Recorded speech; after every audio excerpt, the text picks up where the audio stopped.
A very good evening to all. आज इस video में हम बात करेंगे सिविक सब्जेक्ट की लेसन प्लान के बारे में या नागरिक शास्त्र की पाठ्य योजना के बारे में और किस तरह से हम सिविक सब्जेक्ट के लेसन प्लान को स्टेप बाय स्टेप फ्रेम करते हैं, इस वीडियो में हम जानेंगे। और अगर आपको डिटेल में लेसन प्लान के बारे में जानना है कि लेसन प्लान को किस तरह से फ्रेम किया जाता है, कौन सी क्वालिटीज़ होती हैं और किस तरह से हम अपने लेसन प्लान को अट्रैक्टिव और इफ़ेक्टिव बना सकते हैं, तो इसके लिए आप हमारे प्ले लिस्ट को एक्सेस करके how to prepare lesson plan वाली वीडियो को प्ले कर सकते हैं, जहां पर आपको लेसन प्लान के बारे में डिटेल में स्टेप बाय स्टेप बताया जाएगा। चलिए हम बात करते हैं आज के प्लान की। हमारा आज का टॉपिक है व्यवस्थापिका कानून बनाना, संसद के अंग के अंतर्गत आता है। तो सबसे पहले लेसन प्लान को फ्रेम करते समय हमको बेसिक इनिशियल या बेसिक एंट्रीज फिल करनी होती हैं, दिनांक, कक्षा, विषय, प्रकरण, कालांश, अवधि। और जो हमारा टॉपिक होता है, प्रकरण होता है, उसको हम बोल्ड और अंडरलाइन करते हैं और कोशिश करते हैं कलर चौक के यूज़ के द्वारा इसको हाईलाइट किया जाए। इसके बाद में हमारे लेसन प्लान में फर्स्ट स्टेप आता है जनरल ऑब्जेक्टिव्स, जिनको हम बोलते हैं सामान्य उद्देश्य। General objectives related to the entire subject. सामान्य उद्देश्य संपूर्ण विषय से संबंधित होते हैं। फॉर एग्जांपल, अगर हम हिस्ट्री का प्लान बनाएंगे तो जनरल ऑब्जेक्टिव हिस्ट्री के रहेंगे। अगर आप सिविक्स का बनाएंगे तो सिविक्स के रहेंगे। अगर आप इकोनॉमिक्स का बनाएंगे तो इकोनॉमिक्स का रहेंगे। और आज का प्लान हम बना रहे हैं सिविक्स का, मतलब नागरिक शास्त्र का, तो हमारे जनरल ऑब्जेक्टिव्स रहेंगे नागरिक शास्त्र के। चलिए हम बात करते हैं। पहला हो जाएगा आपका विद्यार्थी को मानव सभ्यता और ऐतिहासिक तथ्यों का ज्ञान कराना। दूसरा, विद्यार्थियों को भौगोलिक तथ्यों, साधनों और राजनीतिक तथ्यों, साधनों और समस्याओं का ज्ञान कराना। विद्यार्थियों में प्रकृति अध्ययन के प्रति स्वस्थ दृष्टिकोण का विकास करना। विद्यार्थियों में नैतिक और सामाजिक मूल्यों का विकास करना। विद्यार्थियों को सीमित साधनों में असीमित आवश्यकताओं की पूर्ति में दक्ष करना। विद्यार्थियों को अपने अधिकार एवं कर्तव्यों का सही रूप से पालन एवं समायोजन की प्रक्रिया में प्रशिक्षित करना। इसके बाद हमारा अगला स्टेप आता है विशिष्ट उद्देश्य, जिसको इंग्लिश में बोलते हैं हम specific objectives. Specific objectives related to the topic. हमारे विशिष्ट उद्देश्य होते हैं, हमारे प्रकरण से संबंधित होते हैं, जो हमको बच्चों को टीच करना है। उस स्पेशल टॉपिक के बारे में बच्चे क्या क्या सीखेंगे, क्या क्या जानेंगे और क्या क्या कर पाएंगे। जनरल ऑब्जेक्टिव्स में एंटायर सब्जेक्ट की बात होती है, यहाँ पर ओनली टॉपिक की बात होती है। तो यहाँ पर हम विशिष्ट उद्देश्य को 3 कैटेगरी में डिवाइड करते हैं। कहीं कहीं 4 में भी कर सकते हैं, 5 में भी कर सकते हैं। वो आपकी यूनिवर्सिटी, कॉलेज के अकॉर्डिंग होगा। जो मेन है आपके ज्ञानात्मक उद्देश्य, नॉलेज, बोधात्मक उद्देश्य, अंडरस्टैंडिंग। तीसरा आपका अनुप्रयोगात्मक, इसको हम बोलते हैं एप्लीकेशन। तो पहला हो जाएगा छात्र प्रकरण व्यवस्थापिका के विषय में ज्ञान प्राप्त कर सकेंगे या ज्ञान प्राप्त करने में सक्षम हो सकेंगे। Students will be able to gain और get knowledge about the topic. Next हमारा हो जाएगा छात्र प्राप्त किए गए ज्ञान का प्रत्यास्मरण कर सकेंगे, मतलब रिकॉल कर सकेंगे। अगला हमारा आ जाता है बोधात्मक, जिसको हम बोलते हैं अंडरस्टैंडिंग। विद्यार्थी प्रकरण व्यवस्थापिका तथा अन्य पालिकाओं के विषय में भेद कर सकेंगे, मतलब डिस्क्रिमिनेशन कर सकेंगे। न्यायपालिका, संसद के 3 अंग होते हैं, व्यवस्थापिका, कार्यपालिका, न्यायपालिका, इनके बारे में। अगला आपका तीसरा हो जाएगा विद्यार्थी प्रकरण के विषय में उदाहरण देने में सक्षम हो सकेंगे। लास्ट आपका आ जाता है क्रियात्मक, इसको हम बोलते हैं एप्लीकेशन।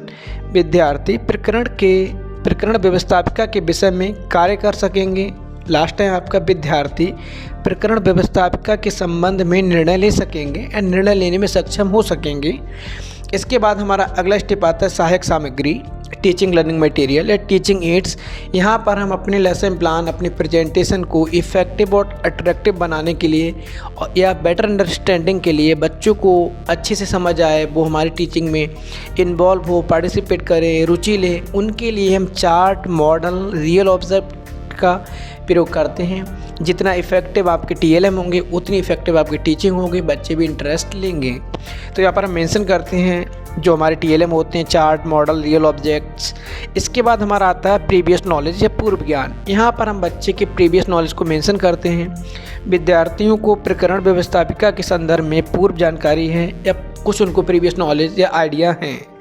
अब हमारा आ जाता है नेक्स्ट स्टेप प्रस्तावना प्रश्न हमारे लेसन प्लान का मोस्ट इम्पॉर्टेंट पार्ट होता है। यहाँ पर हम बच्चे के प्रीवियस नॉलेज को न्यू नॉलेज से कनेक्ट करते हैं और कोशिश करते हैं जो क्वेश्चन हम फ्रेम करते हैं इजी रहें, कॉम्प्लेक्स ना रहें, टू मीनिंग वर्ड का यूज़ ना हो और हमारे क्वेश्चन एक दूसरे से कनेक्ट हो, मतलब जिग जैग के फॉर्म में हों। यहाँ पर जो पहले क्वेश्चन का आंसर आएगा उस आंसर से दूसरे क्वेश्चन को फ्रेम करना है, दूसरे क्वेश्चन के आंसर से तीसरे क्वेश्चन को फ्रेम करना है, मतलब क्वेश्चन फ्रेमिंग में कंटिन्यूटी बनी रहे। तो हमारा पहला प्रश्न हो जाता है यहाँ पर, हैप्पी न्यू ईयर या नया वर्ष कितनी तारीख को मनाते हैं? बच्चे रिस्पॉन्ड करेंगे 1 जनवरी को न्यू ईयर या नव वर्ष को मनाते हैं।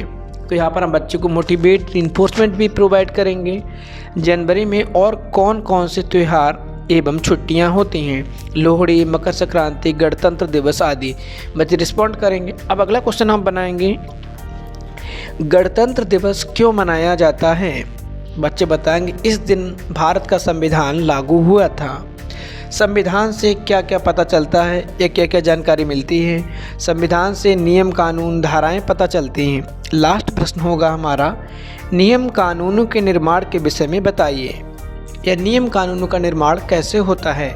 यह आपका हो जाएगा प्रॉब्लमेटिक क्वेश्चन या समस्यात्मक प्रश्न। इसके बाद हमको देना है अपना उद्देश्य कथन। प्रिय विद्यार्थियों, आज मैं आपको प्रकरण व्यवस्थापिका कानून बनाना के विषय में पढ़ाऊंगा। इसके बाद में हमारा actual lesson plan presentation start होता है। जो हमारा कंटेंट है उसको क्लास में डिलीवर करना है, प्रस्तुत करना है। लेसन प्लान को 5 कॉलम में डिवाइड करते हैं, teaching point, pupil teacher activities, student activities, विधि प्रविधि और श्यामपट लेखन कार्य। ठीक है, पहला आपका शिक्षण बिंदु, दूसरा आपका छात्र अध्यापिका क्रिया या छात्राध्यापक क्रिया, अगला विद्यार्थी क्रिया, विधि प्रविधि और श्यामपट कार्य। पहला हमारा टीचिंग पॉइंट है यहाँ पर व्यवस्थापिका को डालने के बाद इसको हाईलाइट और अंडरलाइन कर देंगे। अब हम यहाँ पर बताएंगे बच्चों को व्यवस्थापिका के बारे में। हमारे संविधान में कहा गया है कि भारत अर्थात इंडिया राज्यों का संघ होगा। इसका अर्थ यह है कि भारतीय संघ का पूरा क्षेत्र सभी राज्यों और केंद्र शासित प्रदेशों से मिलकर बना है। अब इस तरह से आप व्यवस्थापिका को एक्सप्लेन करेंगे डिटेल में with the help of teaching ads, chart, model. और जब हम टीचिंग एड को यूज़ करते हैं तो हमारी विधि होती है, व्याख्यांश है, प्रदर्शन विधि, लेक्चर कम डेमोस्ट्रेशन मेथड। अगर हम चार्ट यूज़ नहीं करते हैं तो केवल होता है लेक्चर मेथड। तो यहाँ पर आप चार्ट बना के लाएंगे जिससे कि बच्चों को क्लियरली समझ आए आप क्या पढ़ाना चाह रहे हैं उनको, और जो मेन पॉइंट होंगे उनको हम ब्लैक बोर्ड पर मेंशन करेंगे और लेसन प्लान में ब्लैक बोर्ड राइटिंग या श्यामपट कार्य में मेंशन कर देंगे। एक्सप्लेन करने के बाद में फर्स्ट टीचिंग पॉइंट को हमको पूछना है बोधात्मक प्रश्न, जिनको बोलते हैं कॉम्प्रिहेंसिव क्वेश्चंस। ठीक है, यहाँ पर हम बच्चों से जानना चाहते हैं उन्होंने कितना रिसीव किया है, कितना हमारा टीचिंग लर्निंग प्रोसेस में पार्टिसिपेट किया है या एक्टिवली इन्वॉल्व रहे हैं। तो पहला प्रश्न हो जाएगा हमारा, भारत राज्यों का संघ होगा, इस कथन को किसमें कहा गया है? बच्चे रिस्पॉन्ड करेंगे, भारत राज्यों का संघ होगा, इस कथन को भारतीय संविधान में बताया गया है। विधि प्रश्नोत्तर विधि हो जाएगी या क्वेश्चनिंग मेथड। अगला क्वेश्चन हमारा रहेगा, केंद्र या संघ सूची के कानून बनाने के अधिकार बताइए। तो यहाँ पर बताएंगे केंद्र को कौन कौन से क्षेत्रों में कानून बनाने के अधिकार हैं। बच्चे को आपने डिटेल में पढ़ाया है तो बच्चे आपको रिस्पॉन्ड कर पाएंगे। रेल, बैंक, जल परिवहन, वायु परिवहन, राष्ट्रीय राजमार्ग, विदेशी मामले, संचार। ठीक है, अगले क्वेश्चन आप बनाएंगे कॉम्प्रिहेंसिव ही, राज्य सूची के अंतर्गत आने वाले कानून के अधिकार बताइए। मतलब कौन से कानून जो राज्य सरकार बना सकती है। पुलिस, स्वच्छता, कृषि, सिंचाई, कारागार, सड़क। विधि आपकी क्वेश्चनिंग मेथड हो जाएगा। ठीक है, अगला क्वेश्चन रहेगा लास्ट आपका, ठीक है, जिसको हम बोलते हैं डेवलपमेंटरी या विकासात्मक क्वेश्चन। सरकार के अंगों से आप क्या समझते हैं? तो यहाँ पर बच्चे करेंगे नो रिस्पॉन्स। तो यहाँ पर हम समस्यात्मक प्रश्न ना लिखकर लिखेंगे विद्यार्थी निरुत्तर। ठीक है, अब हम अगले टीचिंग पॉइंट पे चले जाएंगे, सरकार के अंग। सरकार के अंग को हम यहाँ पर एक्सप्लेन करेंगे with the help of TLM, chart, model. केंद्र की व्यवस्थापिका को संसद कहते हैं। संसद का सबसे महत्वपूर्ण कार्य क्या है? कानून का निर्माण करना, भारतीय संसद में कौन कौन होते हैं? राष्ट्रपति, राज्यसभा, लोकसभा से मिलकर बनती हैं। अब यहाँ पर हम राज्यसभा, लोकसभा, राष्ट्रपति के बारे में बताएंगे, ठीक है। इसके बाद में हम अब दूसरे टीचिंग पॉइंट से या दूसरे शिक्षण बिंदु से बोधात्मक प्रश्न स्टार्टिंग के 2 और लास्ट का विकासात्मक या डेवलपमेंट्री क्वेश्चन को बनाएंगे। लोकसभा का चुनाव किस प्रकार का चुनाव है? लोकसभा का चुनाव प्रसदन चुनाव है, प्रश्नोत्तर विधि हो जाएगी आपकी ये क्वेश्चनिंग मेथड। अगला क्वेश्चन, राज्यसभा में कितने सदस्य हो सकते हैं?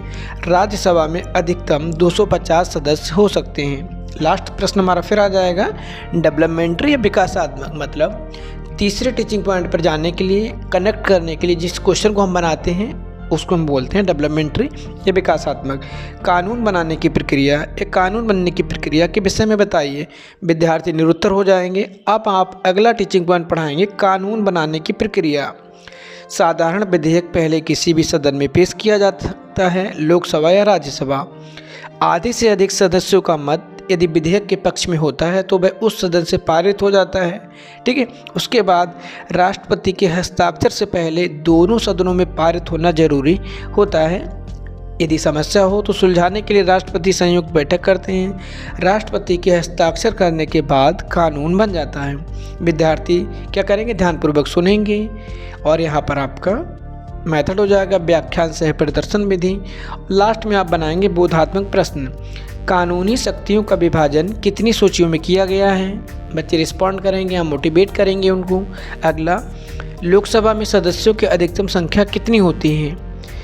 लास्ट थर्ड क्वेश्चन, सरकार के 3 अंग कौन कौन से हैं? नाम बताइए। लास्ट क्वेश्चन आपका, कानून बनाने का अंतिम चरण कौन सा होता है? क्योंकि यहाँ पर जो कॉम्प्रिहेंसिव क्वेश्चंस होते हैं वो हमारे लर्निंग आउटकम्स होते हैं, जो हमने ऑब्जेक्टिव फ्रेम किए होते हैं, उनको हम यहाँ पर चेक करते हैं कितने हमारे ऑब्जेक्टिव फुलफिल हुए, बच्चों ने कितना नॉलेज परसीव किया है, कितना वो रिस्पॉन्ड कर रहे हैं और उन्होंने किस लिमिट तक हमारी टीचिंग में इन्वॉल्वमेंट दिया है। इसके बाद हमारा आ जाता है श्यामपट्ट सारांश और कक्ष निरीक्षण। यहाँ पर हमने जो मेन पॉइंट लेसन प्लान पे मेंशन किए थे बच्चों को अपनी कॉपी में उतारने की परमिशन ग्रांट करते हैं। तो यहाँ पर हम बोलते हैं विद्यार्थी छात्राध्यापिका छात्रों से श्यामपट्ट पर लिखे गए कार्य को अपनी उत्तर पुस्तिका में लिखने को कहेगी व स्वयं कक्षा में निरीक्षण करेगी। इसके बाद आ जाता है हमारा पुनरावृत्ति प्रश्न, जिसको हम बोलते हैं रिकैपिचुलेटरी क्वेश्चंस। यहाँ पर हम बच्चों को एक बार फिर से क्विक चेक करते हैं with the help of MCQ, true false, matching word, fill in the gaps, ठीक है। और अगर हम मिक्स टाइप के क्वेश्चन बनाते तो और ज़्यादा बेनिफिशियल रहता है। इसके बाद में लास्ट आता है आपका गृह कार्य, इसको हम बोलते हैं होमवर्क, होम असाइनमेंट। इसके बाद आपका लेसन प्लान समाप्त हो जाता है। कोई कन्फ्यूजन, कोई प्रॉब्लम, कोई सजेशन तो आप कमेंट कर सकते हैं, आपको रिप्लाई दिया जाएगा, रिस्पॉन्ड किया जाएगा। Thank you.